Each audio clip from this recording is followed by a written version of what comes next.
पूरी दुनिया में कुल 7 कॉन्टिनेंट्स हैं। Asia, Africa, north America, south America, Antarctica, Europe और ऑस्ट्रेलिया। ज़्यादातर लोग 6 कॉन्टिनेंट्स में घूमने जाते हैं। बहुत कम लोग हैं जो अंटार्कटिका घूमने जाते हैं। अंटार्कटिका, जिसे हम भारत में अंटार्कटिका कहते हैं, वो दुनिया का सबसे ठंडा और सुनसान महासागर स्थल है।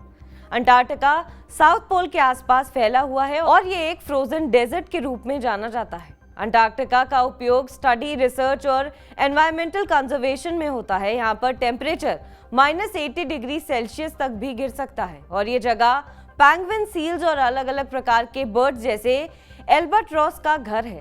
नमस्कार, मैं हूं दिव्या कोचर और इस वीडियो में मैं आपको बताऊंगी कि आप इंडिया से अंटार्कटिका कैसे जा सकते हैं और इतनी अलग जगह का कैसे मजा ले सकते हैं। अंटार्कटिका जाने के लिए बेस्ट टाइम होता है नवंबर से मार्च के बीच, क्योंकि तब वहां समर होता है और वेदर ज्यादा अच्छा होता है।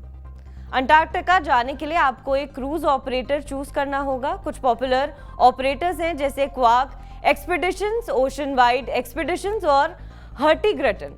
आप इनके रिव्यूज, आइटिनरीज और कॉस्ट कंपेयर करके डिसाइड कर सकते हैं कि उस वक्त आपके लिए क्या बेहतर है। इंडिया से अंटार्कटिका तक का करीब 11,000 किलोमीटर का सफर तय करने के लिए टूरिस्ट को पहले अर्जेंटीना के शहर उशविया तक फ्लाइट से जाना पड़ेगा। हालांकि टूरिस्ट इंडिया से न्यूजीलैंड और ऑस्ट्रेलिया होते हुए भी अंटार्कटिका पहुंच सकते हैं, लेकिन बेहतर कनेक्टिविटी और चीपर प्राइस की वजह से अर्जेंटीना लोगों का प्रिफर्ड डेस्टिनेशन है। इन सभी डेस्टिनेशंस के लिए मेजर एयरलाइंस जैसे Emirates, Qatar, British Airways, air India की फ्लाइट्स अवेलेबल हैं, जिनकी राउंड ट्रिप की कॉस्ट तकरीबन 80,000 से 1.5 लाख पड़ सकती है और इसमें टोटल समय लग सकता है 20 से 30 घंटे, जिसमें लेओवर्स भी इंक्लूड होते हैं। उशविया से अंटार्कटिका पहुंचने के लिए आपको क्रूज लेना पड़ेगा, जिन्हें कई कंपनियां ऑपरेट करती हैं, जिनकी बुकिंग ऑनलाइन अवेलेबल होती है। इस क्रूज पैकेज में मील्स, अकोमोडेशन, गाइडेड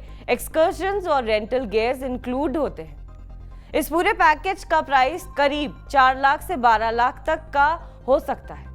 अब आपको वीजा और डॉक्यूमेंटेशन के बारे में बताते हैं। Argentina Chile visa. पहले आपको अर्जेंटीना या चिली का वीजा लेना होगा, जिसकी कॉस्ट लगभग 7,000 से 10,000 आएगी और इसे प्रोसेस होने में 10 से 15 दिन लगेंगे। अंटार्कटिका जाने के लिए कोई स्पेसिफिक वीजा नहीं चाहिए, लेकिन क्रूज ऑपरेटर आपके डॉक्यूमेंट्स हैंडल जरूर करेगा।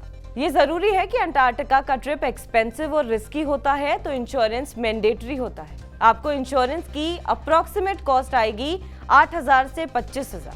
अगर हम टोटल एस्टिमेटेड बजट लगाएं तो मिनिमम आपकी ट्रिप की कॉस्ट पड़ सकती है 5 लाख और अगर हम मैक्सिमम इसका बजट लगाएं तो आपकी कॉस्ट पड़ सकती है 14 लाख। लेकिन ये अप्रोक्सीमेट कॉस्ट है और आपके स्पेसिफिक चॉइसेस पर डिपेंड करेगी।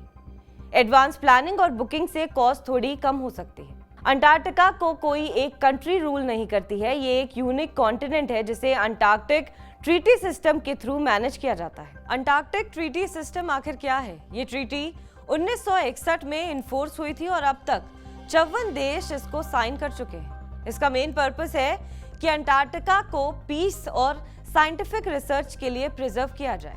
इसके मेन प्रिंसिपल्स क्या हैं, ये हम आपको बताते हैं। No military activity.